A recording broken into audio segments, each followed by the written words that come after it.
Hoopnation breakdown. We've been all the way into, up through, sideways, and behind how to use our triple threat footwork and ball skills. We've gotten all the way from getting open to our catch off ball to our catches, how we use our footwork, catching on both feet so we can pivot either way, jab either way, rip either way. And now we're getting into what comes after the point of attack. So after the point of attack, what we like to teach is intent. So in getting by somebody, it's one thing to get by them. To have the intent to do something when you get by them leads to it being easier to get by. So our first dribble, our rip throughs, everything we do with the intent to get to the basket. If we have certain defenses in front of us, we may have the intent to get to a space or just to get in between guys. But the intent to get to the basket changes the type of first step that we have. If we can get there in one dribble, then we're able to draw a lot more attention to us with a lot more urgency, a lot quicker, just because our intent with our movement is carrying us deep inside the teeth of a defense. So with our efficiency, we want to be efficient. To be efficient, we got to cover ground. And when ground is covered, it changes everyone's job behind you. Everything that we do it in reference to how a defense has to stop what we're trying to accomplish.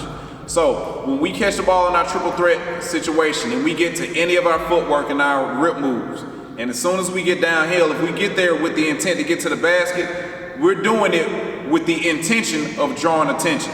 If the attention comes too late, we can get to the basket and finish, depending on what the offside help defense looks like or how well we beat the person that was guarding us at the point of attack determines whether or not we'll be able to finish off 1 foot quick to beat any help defense, or if we need to get there off 2 because we have a guy that's riding us down toward the basket, or if there's a help defender already there that's known for blocking shots and our advantage can be to play off 2 so that we can draw that person closer to us to get those passing angles that we've worked on. We also want to have the intent to get, if the defense does shift late, we also have our passing options based on how deep we're trying to get. If we're not playing all the way toward the basket and we get into a gap to draw an extra defender, we might have the easy one pass kick, the drive and drop offs and the drive and kicks that allow our other teammates to have easy opportunities from the perimeter.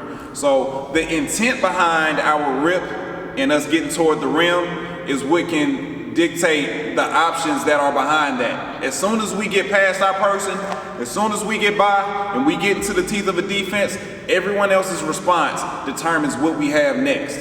So we don't have to have it already decided how we want to get to the basket unless we're doing it off of experience and already haven't been down there.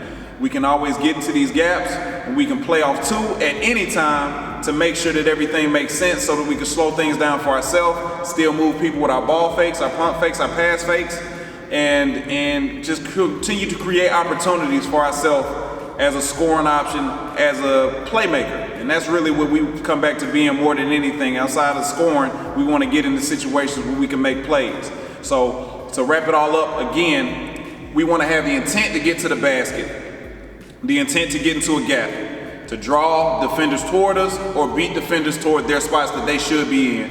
And it'll create more opportunities for us to be a playmaker for our team. The unwritten rule is a new guy's life is worth as much because he has to exercise. And they say if you feel better get it the first 2 weeks. The logic is if you're lucky you can sleep longer at night, and then you pull a 3-hour guard shift, maybe you sleep 3-4 hours a night, but you don't really sleep.